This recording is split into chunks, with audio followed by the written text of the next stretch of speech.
Okay, good evening. My name is Annie Weaver, and on behalf of the League of Women Voters of Livingston County, I welcome you to tonight's online forum featuring candidates for the Heartland Consolidated School Board.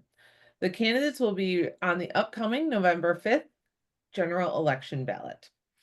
All four candidates running for the two full-term seats, plus the two candidates running for one partial term seat on the Heartland Consolidated School Board, were invited to participate in this forum. We are honored by those who accepted. The League is a nonpartisan, civic, and political organization that encourages informed and active participation of all citizens in government. The League does not support candidates or parties. However, we do take stands on issues that we have studied. One of the League's most important goals is to assist voters in making informed choices at the polls. Therefore, we bring you tonight's program. We'd like to thank the Howell Carnegie Library for technology support, our League timer, Tara Pulaski, and moderator Shirley Jackson, who will explain the forum's format and get us started.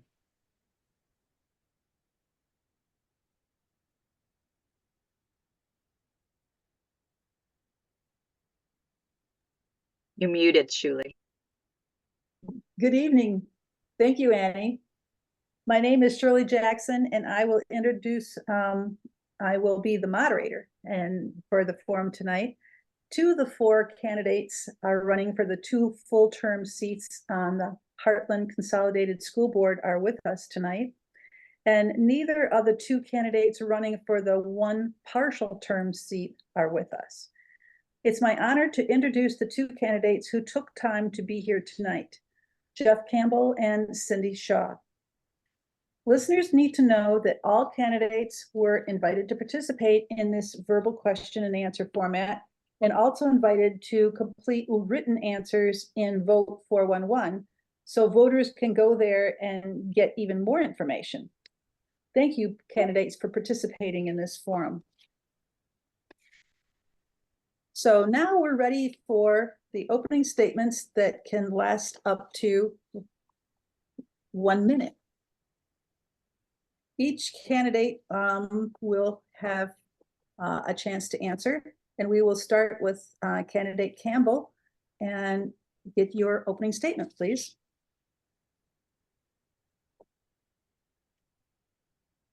All right, thank you for the opportunity to participate, get my voice and face out there to the community. I'm excited to have the opportunity to serve on the school board for the Heartland Consolidated School District. Lifelong resident of the community, graduated from Heartland High School in 1998. After that, sought out a college degree, and I've been serving in law enforcement since 2002. Have a wife from Byron, Michigan, and we have 3 daughters. All of them attend Heartland schools.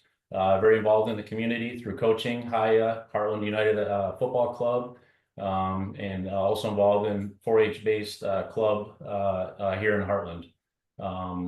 So I look forward to working on the board and serving the community, having a bipartisan approach and listening to all persons, and keeping the district moving in a positive direction. Okay, thank you. And candidate Shaw, would you like to give your opening statement, please? Yes, thank you very much, League of Women Voters, for hosting this forum. I appreciate it. I am Cindy Shaw. I am running for a 6-year position on the Heartland Board of Education. I am currently serving in an appointed position since August of 2022, and I have 2 years of experience already serving on this Board of Education. It's been an honor really to see the district move forward, to be part of some of the great things that we've been able to bring to the district and to our students. I am a proud mom of 2 Heartland graduates. We've lived in the area for almost 20 years now. I am a research administrator with the University of Michigan, and I've also been able to spend a lot of time volunteering in the community and in our schools. I've built great relationships in our community with teachers and staff, and I look forward to continuing to serve on the board, being able to support our students. Okay, thank you. Now it's time to begin answering questions from the community. and rotating the order of candidate responses. So we will start with candidate Shaw for the first question. And the question is, what are your reasons for seeking a position on the board or seeking re-election to the board? Tell us a bit about yourself, your background and experience, and your connection or interest in the Heartland Consolidated Schools. Thank you. As I stated before, I was appointed to the Board of Education in August of 2022 when there was a vacancy. And I am seeking re-election to the Board of Education because even though I may not have children in the district anymore, I am still an invested community member. I know that the school district really is the pillar of our community. We have a great school system, a great community, and I know that all of that starts with our school district. And I know that being able to support students and staff are the way to continue moving Heartland schools forward. We just did receive some great testing scores from the state of Michigan that placed Heartland in grades 3 through 8, number 12 in the state of Michigan, which is fantastic. And that credit goes to our students and all of our teachers and staff who prepare our students to be successful on those types of examinations. Those are the benchmarks that people use when they're looking to decide maybe where to move or maybe to come to Heartland for school of choice. So like I said, I've had 2 years of experience being able to move our district forward, and I look forward to being able to continue supporting teachers and staff and students to continue to make our district better. Even though we have some great test scores, there's always room for improvement, and just look forward to being able to continuing to support the work I've already done. Okay, thank you. And now candidate Campbell, would you please answer the question? So school board was first brought to my attention a few years ago when I was asked by a district administrator to consider running for the school board. I was aware of school board meetings. I had participated in them, and that was really the first time I gave deep consideration to participating. I felt as though I needed to learn a little bit more about it, the responsibilities, the demands. So I shelved the idea at that time. And recently it was approached earlier this year by another administrator to consider running, as well as somebody affiliated with the school board. So I was very proud to get those opportunities presented. So I chose to throw my name in the hat to see if I would be considered and elected to the board. I have some knowledge of teachers. My dad's a retired teacher of 37 years. My sister's a current teacher. And I hear from them the struggles they're up against, what they face, the demands on the teachers, seeing all that my dad did.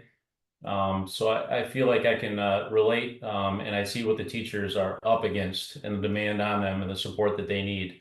I'm happy to support them as well as the community and listen to everyone in the community to look at their ideas and kind of drive the district in the direction that everybody wants it to go. Considering influence from all people and listening to everyone and considering their ideas and bringing those forth to the board. Okay, thank you very much, both of you. So now, because we're going to rotate the order, candidate Campbell, you will be answering first. And the question is, what are some major issues that you believe the school district is facing currently? And how would you like the school district to deal with those issues? Sure. So I see that one of the reasons I wanted to run is I see that on the current board right now, there's a lot of tension, a lot of division at the meetings. And that was another reason I'd want to run so that I can participate on the board and help to bring the board together, give some unity and look at some common goals that the community wants to have. I'd like to bring some sound decisions to the board. And bring some opportunities to the students. I've talked to some in the community and they want to see some of the skilled trades classes continue and also develop with those. There's kind of a shift in students that choose to go or not to go to college, and I'd like to have them given the opportunities while they're in the higher learning in the high school environment. Aside from that, just keeping opportunities for the general education students. Again, listening to people in the community, there's a lot of opportunities for the advanced placement students, but just keeping some opportunities as well for the general education, and keep that focus so all students have the opportunity to thrive within the district. Okay, thank you. And candidate Shaw, could we have your response, please? Yes, thank you. I think that a few issues that we have going on in Heartland schools, I know Jeff sort of touched on it briefly. In April of 2024, our staff, including teachers, were asked what things concern them. They were asked to sort of outline and give comments about what things concern them. And there were over 40 comments regarding the Board of Education. I want to be part of the solution. I want our teachers to feel supported and to have what they need, the resources that they need to not only make us the 12th number, the 12th best in the state of Michigan, but to go beyond that. And having a Board of Education that supports teachers at the board table and also outside of the board room is important. We need to listen to our teachers. We need to make sure that they have what they need. Without teachers, without quality staff, we don't have a Heartland school district. And I think addressing those issues within our own staff, I think that that is a key priority. That's one of the main reasons why I've decided to run, is because like Jeff and myself, we are candidates that listen to teachers, seek out information from teachers, listen to what they need. And again, you know, without them in our classrooms teaching our children, we don't have a Heartland school district. So I think addressing the issues that are happening at the Board of Education level is one of my major issues in the district. Okay, thank you. And candidate Shaw, you're going to answer question number 3 first. The question is, a district is only effective if it serves all constituents. And what specific steps would you take to ensure that our students from poverty, students of color and diverse backgrounds, English language learners, homeless, students with special needs, as well as students who identify as LGBTQ benefit from instruction opportunities? Thank you. And I agree. I mean, from my 2 years of being on the Board of Education, I have a record of making sure that we are ensuring that all students, no matter where they come from, no matter who they walk in the door that day, that they are supported. One of the things that we have in Heartland is we have a fantastic central office that has a lot of opportunities and extra help. I shouldn't say help, but we have an intervention-based curriculum in Heartland that makes sure that we are helping identify those areas in which maybe we need different levels of intervention. I am in charge of the student food pantry at Heartland High School to make sure that those students maybe who have food insecurity at home have something to eat on the weekend. And that's something I do outside of my time on the Board of Education. So those things have always been important to me.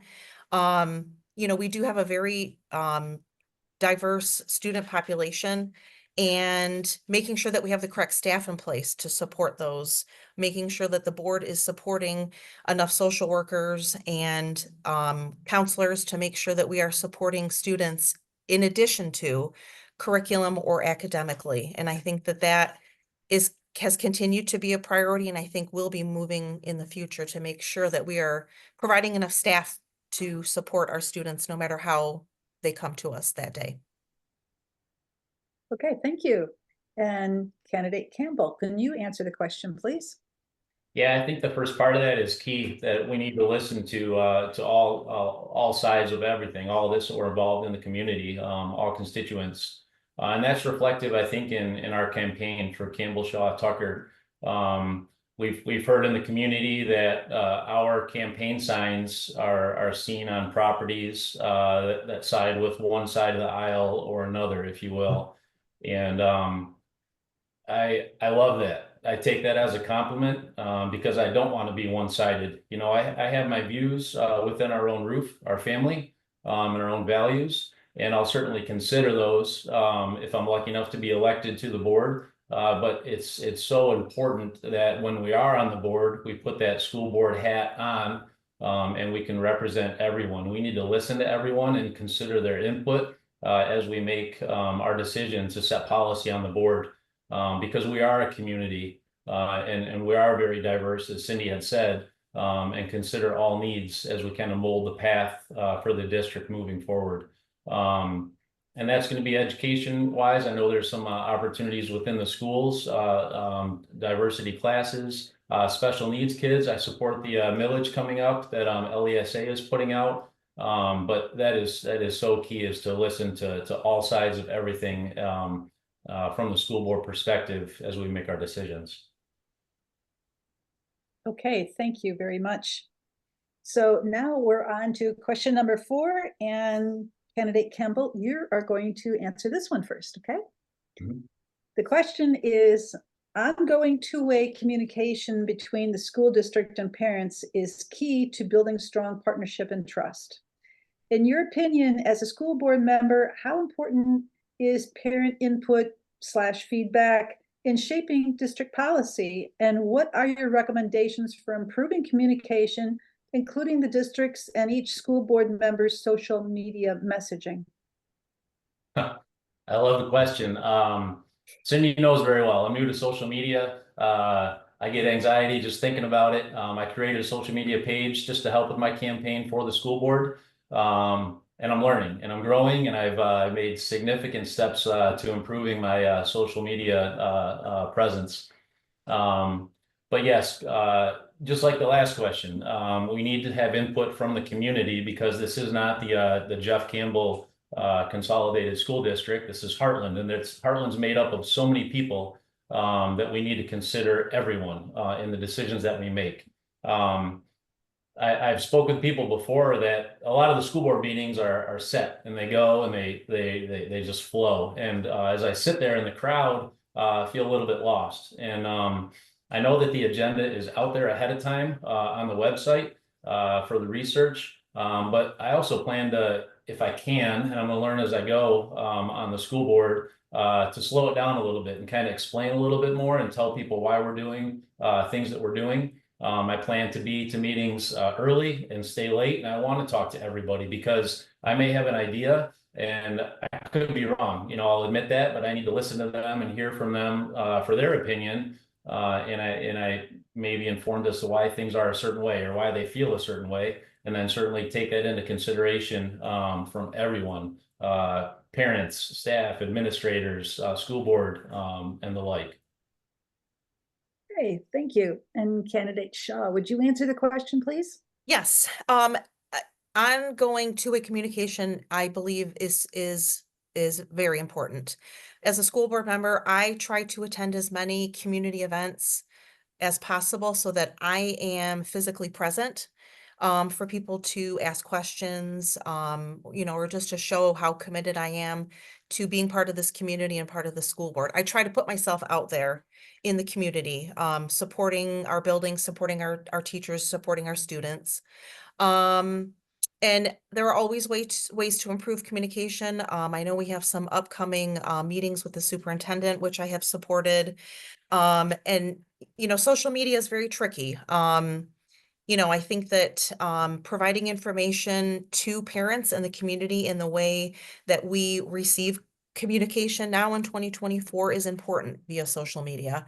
But, you know, I think that school board members need to be very careful on their messaging, you know, and making sure that we, not only at the board table, but outside of the board table, are showing that we are supporting our district and our students, you know, and making sure that we're not putting any messaging out that they may only support or will listen to parents maybe who think the way that they do, or, you know, may not support families that don't believe that the way that they do. So we also will be working on a strategic plan in Heartland too, which we will definitely be looking for input from the community and parents.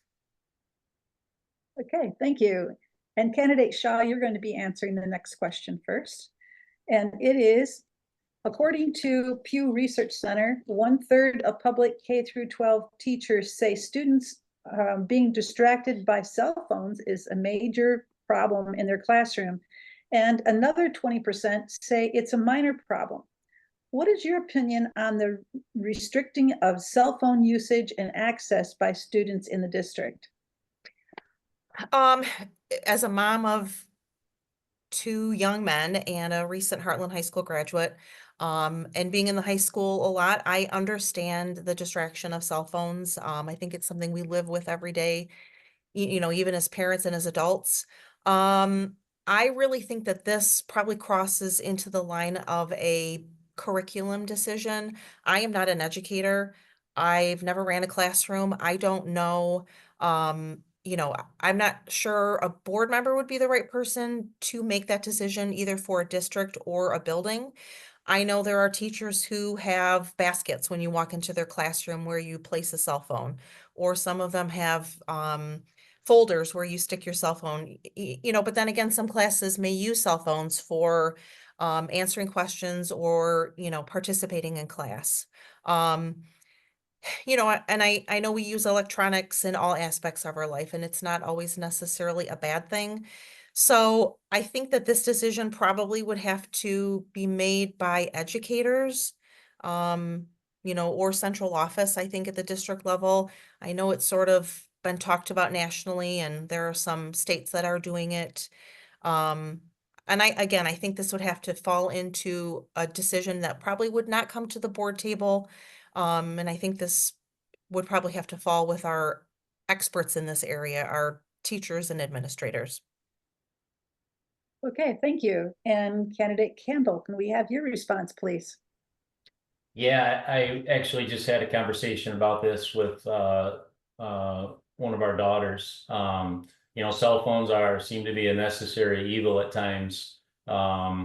We need to have them stay in communication with our children, know where they're at for after school activities. It's another way to ensure we know where they're at, that they're safe, if they need any assistance.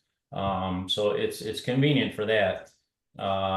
As a family, we had a rule to typically not take our cell phones to school. But we found out that they are able to use the device in one of their classes as permitted by the teacher. So we can see how it could be a learning tool. To educate myself, I talked with a teacher in a Farmington Hills district, and they have a no cell phone policy. The children can have those. They enter the classroom with the devices, and then they put those into what I understand can be like a cubby hole by the door. So I do think it seems to be a non-issue from what I hear from the students in the district that I speak with, and also from my kids. And I think that the teachers are getting a good handle on that and controlling it on their own, and allowing the kids to use it when they deem it's appropriate. But I think that would be something we'd have to gather information from the teachers and administration to decide if we're going to make policy about that. Okay, thank you. And candidate Campbell, you're going to answer the next question first, if you will. Mhm. And the question is, according to the CDC, 1 in 3 high school students have experienced persistent feelings of sadness, excuse me, and hopelessness, and 1 in 6 have considered suicide. How can the district effectively address the declining mental health of students who are struggling with these serious issues? Yeah, mental health is a very big issue throughout society. So I do know, again, through my own experience with children and close family friends, that the schools that the children have been in that I'm aware of have great counseling services. I feel like the teachers have a good handle on the students' emotions, and that's from conversations I've had with teachers on the personal level. And I know that they give good referrals to the office, and then counselors intervene when needed. So I know those services are there, and it's important to have those available to the students. And then if the counselors within the school recognize an issue, that they know that they can reach out to the parents and feel comfortable to do so, and recommend more professional services if they see the need. Okay, and candidate Shaw, would you please answer the question? I know Heartland has prioritized making sure that we have additional staff in all of our buildings, counselors, social workers. And I absolutely support that as a community member, a mom, and a Board of Education member. And I think that we are seeing that need grow in our students. And I absolutely support making sure that we're not only just taking care of our students academically and making sure that they're passing math class, but we can't expect our students to do well in math class if they are having other issues that may prevent them from being able to focus on academics. And I know, our teachers are not only there to guide them and teach them, but they're also fill that role that, is something that is sometimes not tangible. And, we have those adults sometimes that identify those students maybe that need some additional help. Um, and just sometimes, being that person that a student feels comfortable talking to. I think that Heartland does a great job supporting students, again, no matter how they walk into the door or what their needs are. And, I think that continuing to offer services, I know the county has been doing some additional meetings for parents to attend, and, making sure that we have enough staff in our buildings to be available for our students when they need someone to talk to or maybe are in crisis. Okay, thank you. And candidate Shaw, would you answer the next question first, please? The increase of student violence in all its forms, mental health, gun violence, cyberbullying, is of grave concern to parents. Specifically, how should school safety be enhanced or improved in your school district? That's a great question. Since my time on the board, we've actually done a lot in the realm of school safety. There's always room to improve. We do have security at all of our buildings, which is fantastic. But I think really what we're talking about here is addressing those issues that are non-academic, being kind to each other, having empathy for each other. And I think that that's an easy thing for even adults to forget, or to not practice. So I think making sure that we are teaching our students to be well-rounded humans, to be kind to each other. Really, it just comes down to something simple like that, just teaching those skills that would be outside of a textbook or a classroom. And I mean, violence and cyberbullying, it's a big concern to everyone, anyone that has kids in schools or, you watch anything on the news. I know that we have safety meetings continuously in Heartland to talk about these issues.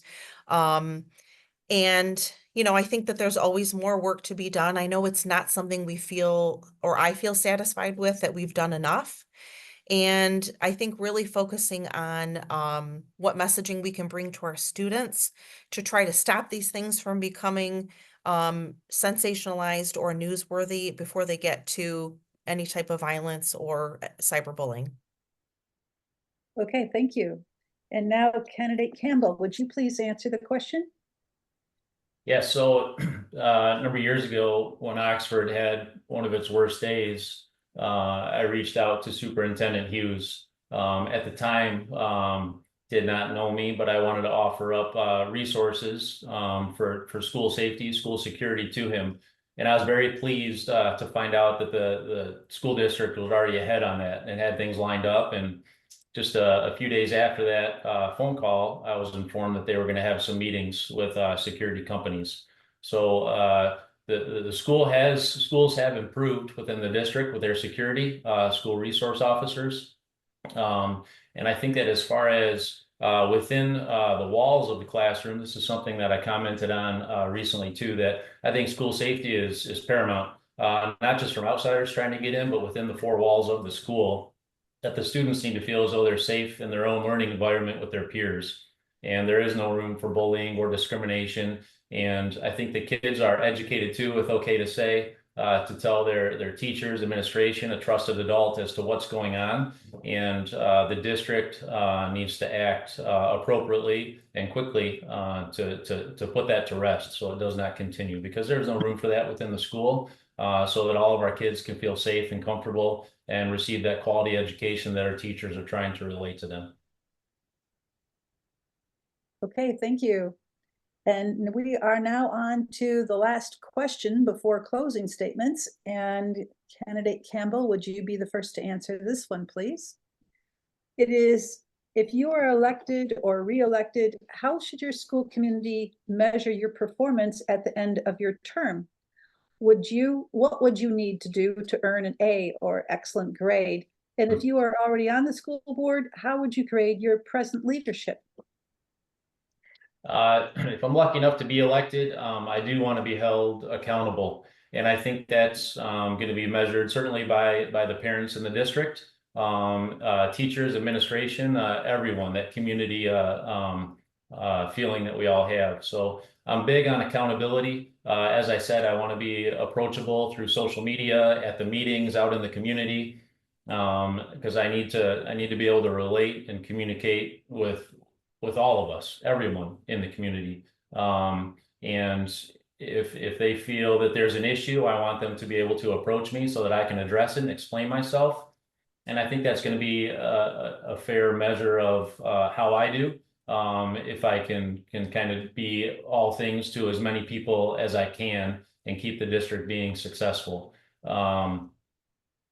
Very big on that. I want people to approach me and have them let me know if there's something I need to do differently to get their opinions. As far as the current school board, again, there's a divide, which is why I want to be a part of it. Try and bring everyone together, be on the same page so that we can move forward. And I think in that regard, there's significant room for improvement for everybody to be able to work together to make sound decisions in a swift manner for the district. Okay, thank you. And candidate Shaw, may we have your response, please? I have tried to be the type of leader that responds and listens. I receive messages, phone calls, text messages, people reaching out to me with questions. I'm big on communication. If someone reaches out to me and says, "Hey, do you know what's going on with this?" or "Hey, can you help me with that?" Just to be that bridge of communication for them to try to get problem solved. I feel that I have already accomplished that. And I feel that my votes at the board table, I have held myself accountable for those. I think that the things that I have voted in support of or against show that I am in support of all students, regardless of how they walk into the doors and what they need from us. And I've also been in support of adding some great things to the district, like school safety. So I think that my performance would be based on, where we stand financially when at the end of my term. Right now I think Heartland's in great shape when it comes to finances. And I put myself out in the community to be available to answer questions. Sometimes people just want someone to listen or to feel heard. And I think that I've been able to accomplish that over the last couple of years, just making myself available to be a problem solver, to be someone to help bridge that communication to make sure that we're getting questions answered. Okay, thank you. And now it's time for closing statements that can last up to 90 seconds each. And we will begin with candidate Shaw. Please give us your closing statement. Thank you. Thank you again for hosting this forum for us to get our message out. I think it's important for voters to hear our voices and to hear what we stand for. In this school board election, we have a lot at stake for the students in Heartland School District. There's been a clear message from our teachers and staff in our building, and we are very grateful that they have supported Campbell Shaw Tucker for the school board for 2024. But we have a lot at stake. The voters will have to decide what direction our school district will go in November of 2024. And by placing a vote for Campbell Shaw Tucker, we will be the candidates that will support all students. We'll listen to teachers. We'll make sure that we are doing what we need so that our students are supported, making sure our teachers have the resources that they need, and we will do it in a bipartisan manner. When I sit down at the board table, I am not wearing a partisan hat. I will support all students, all families, regardless of who you support, who you may vote for, what you may believe. And I think that that's important, that we have board members that are there for the best, to make Heartland the best that it can be, to keep Heartland great. Okay, thank you. And candidate Campbell, can we have your closing statement, please?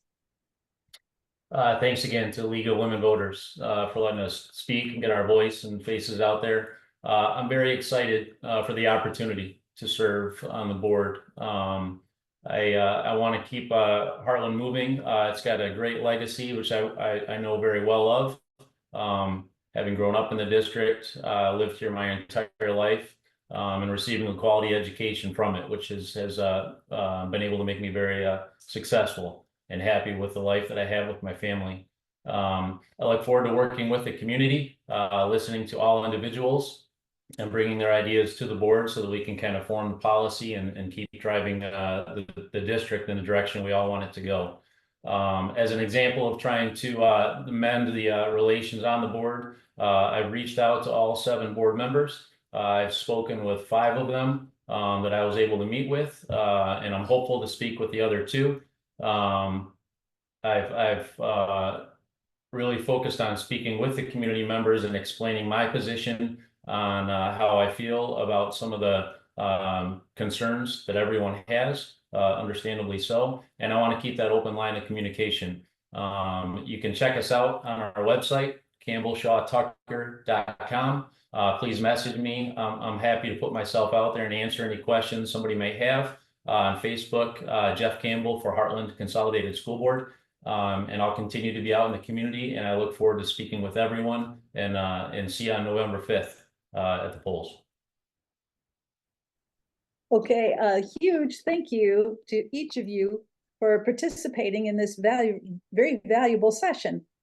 On behalf of the League of Women Voters of Livingston County, Annie Weaver will now provide a closing statement. Annie? Yes, the League thanks the candidates for participating in tonight's forum and to League volunteers who assisted in the forum's development.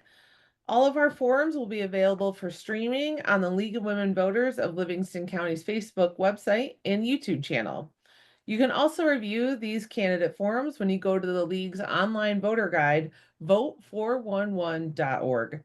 The League of Women Voters reserves the right to publicize the forum and may, at their option, invite the media or some other entity not associated with any of the candidates or campaigns to provide televised, radio, or other coverage of the forum.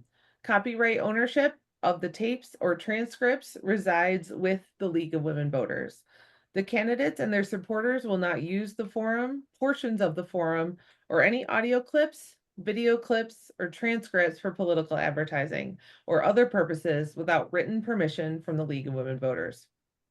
Absentee ballots are available today, September 26th, the same day that Vote 411, the League's online voter guide, is published and available for voter education. A printed copy of the voter guide is available at all public libraries in Livingston County. Early voting begins October 26th through November 3rd, and you can find your voting precinct at the Michigan Secretary of State website. The general election is Tuesday, November 5th. You have plenty of opportunities to vote absentee, vote early in person, or on election day. Just be sure to use your voice and vote. Thank you.